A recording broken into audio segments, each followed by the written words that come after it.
Hello and welcome. मैं हूं आपके साथ प्रेरणा कौशिक और आप देख रहे हैं एनबीटी इंटरनेशनल। तो आज की एक खबर कनाडा से है और ये सुनकर बहुत से इंडियन स्टूडेंट्स और वर्कर्स को बहुत बड़ा झटका लग सकता है।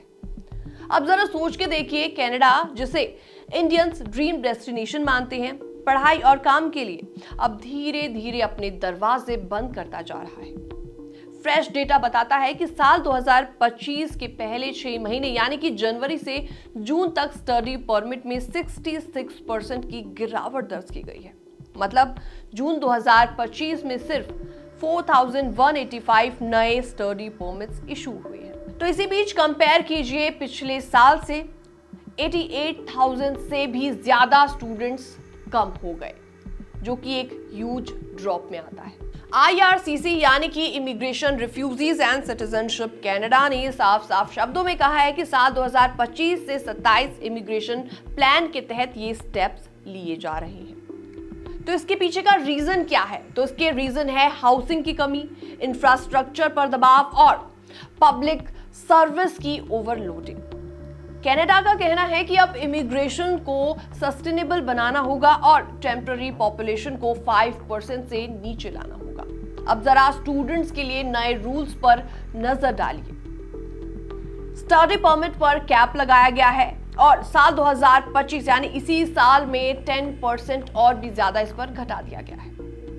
एक्सेप्टेंस लेटर की स्ट्रिक्ट चेकिंग शुरू हो गई है ताकि फ्रॉड को रोका जा सके। इसके अलावा स्टूडेंट्स को अब पहले से ज्यादा फाइनेंशियल प्रूफ दिखाने होंगे और इसमें सबसे बड़ा चेंज ये है, स्टूडेंट डायरेक्ट स्ट्रीम बंद कर दी गई है।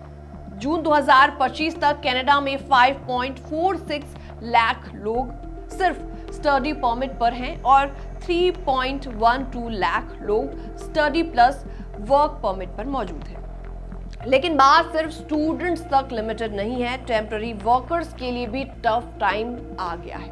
इसके अलावा डेटा की बात करें तो डेटा कहता है कि साल 2025 के पहले हाफ में टेम्पररी वर्कर्स की एंट्री भी 51% गिर गई।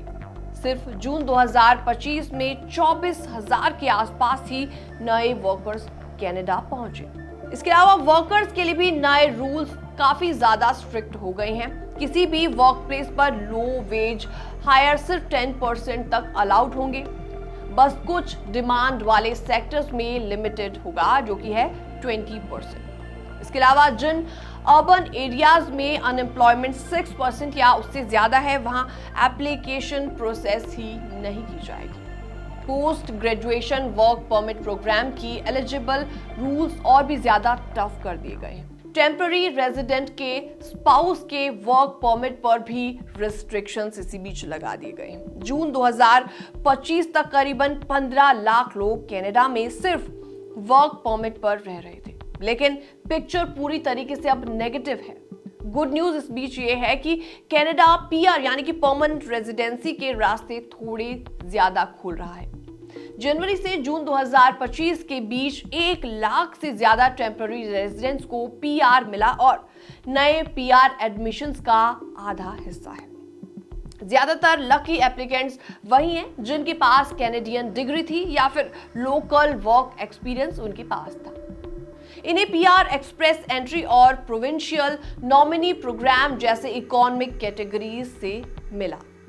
तो अब सवाल आपसे यह है कि क्या ये न्यू रूल इंडियन स्टूडेंट्स और वर्कर्स के लिए झटका है या फिर जो लोग पहले से कनाडा में रह रहे हैं उनके लिए PR अपॉर्चुनिटी बैलेंसिंग फैक्टर साबित हो सकती है? आपको क्या लगता है? कमेंट सेक्शन में आप अपनी राय रख सकते हैं। बाकी तमाम अपडेट्स के लिए बनी रहिए एनबीटी इंटरनेशनल के साथ।